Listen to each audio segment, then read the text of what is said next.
Welcome to Divine Therapy Inc. as we enter this 27th sanctuary, a place where time itself begins to bend. I invite you to enter a state of deep, visionary relaxation. Imagine you are sitting in a chair made of cool, midnight blue velvet, located in a high tower that overlooks both the past and the future. Take a breath that feels like it's coming from the horizon, a breath that carries the scent of a world that hasn't happened yet. Today, we are talking about intentionality and the power of becoming. We are talking about future memory, the radical psychological act of living from your vision instead of your history. This is a story for those who feel stuck in old patterns, for those who feel like their destiny is already written, and for anyone who has forgotten that the most powerful book in the library of your life is the one you haven't written yet. This is the story of a woman named Alara and the archive of the unborn day. In a city where the clocks only moved backward, where the people were obsessed with lineage and precedent, there lived a woman named Alara. In this city, your future was determined by your past. If your father was a baker, you were a baker. If your mother was a worrier, you were a worrier. The people lived by the book of what has been, a massive, dusty tome that dictated every choice, every emotion, and every limit. Alara was the city's most dutiful citizen. She was the keeper of the records, a woman who spent her days cataloging the mistakes, the traumas, and the habits of previous generations to ensure they were perfectly repeated.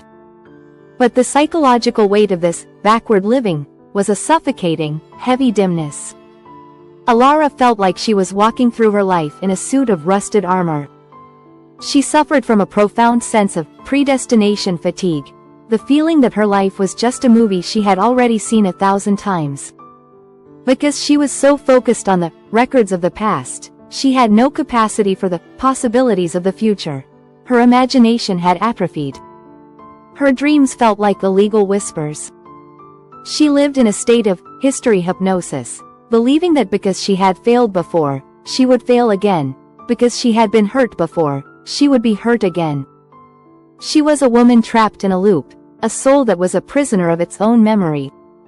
One night, while filing a particularly heavy record of a 300-year-old family feud, Alara noticed a door in the back of the archive that she had never seen before.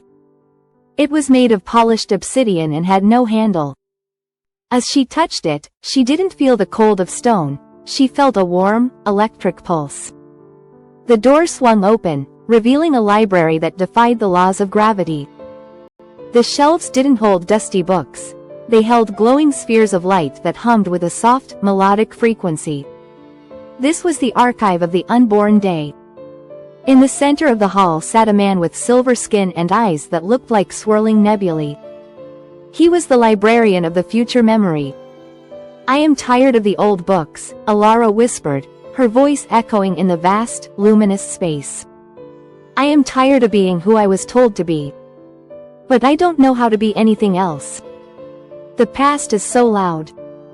The librarian smiled, and the light in the room shifted from blue to gold. "The past is only loud, Alara, because you are feeding it with your attention. You think that memory is only something that looks backward. But the most powerful memory a human possesses is the future memory, the ability to remember a version of yourself that hasn't happened yet. You are not a consequence of your history, you are a cause of your destiny. But to change the record, you must stop being a reader and start being an author." He handed her a sphere of potential, a clear, empty orb that waited for her input. He taught her the sacrament of the pre-living. He taught her that the brain does not know the difference between a vivid imagination and a physical reality. If she could remember her future self with enough detail, enough emotion, and enough consistency, her body and the world would begin to organize themselves around that new truth. "Don't wish for a better life," the librarian said. "Remember it. Remember how it feels to be confident before you enter the room. Remember how it feels to be loved before you meet the partner. Remember the taste of the bread you haven't baked yet." When you live from the future memory, the past loses its grip, because you are no longer the person that those old stories happened to. Alara spent a year in the archive, practicing the art of intentional becoming. She didn't just think about a new life, she inhabited it. She sat for hours, remembering the feeling of waking up without anxiety. She remembered the sound of her own voice speaking with authority. She remembered the sensation of a heart that was open and unafraid. At first, her old records screamed at her. They told her she was a liar, that she was delusional, that she was failing her heritage. But Alara remained steady. She fed the future memory more light than she gave the past record. As she practiced, the rusted armor of her old identity began to flake away. Her posture changed. Her eyes brightened.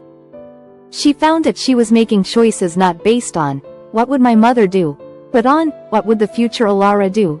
She was no longer a consequence, she was a creator.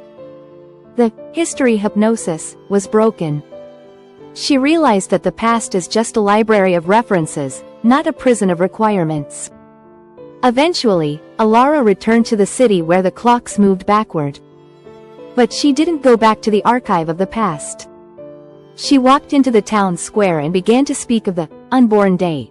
She showed the people that they didn't have to be the victims of their ancestors' mistakes. She taught them how to build future libraries in their own minds.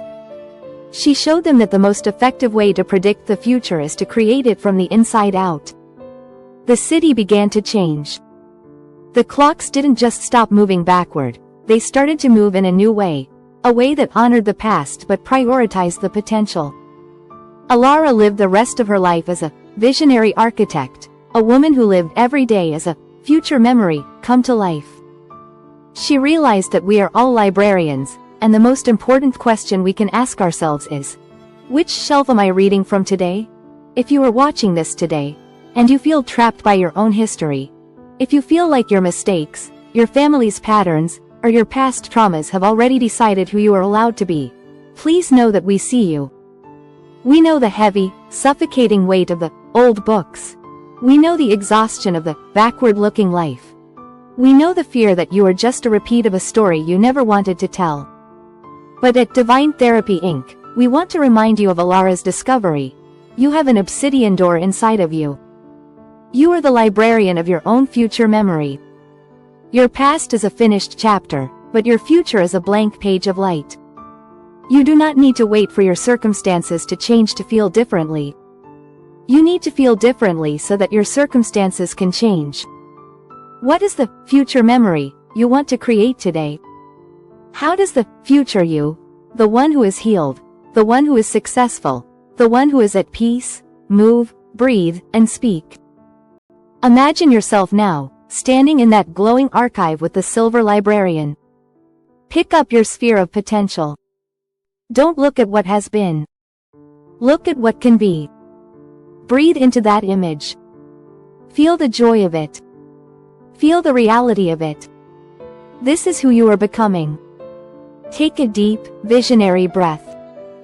Feel the rusted armor falling away. You are not a record, you are an author. You are not a consequence, you are a destiny. And the book of your life is about to become the most incredible thing you have ever read. Thank you for trusting us with your journey through these 27 stories. May your vision be bold, may your memories be forward-looking, and may you always have the courage to write your own truth.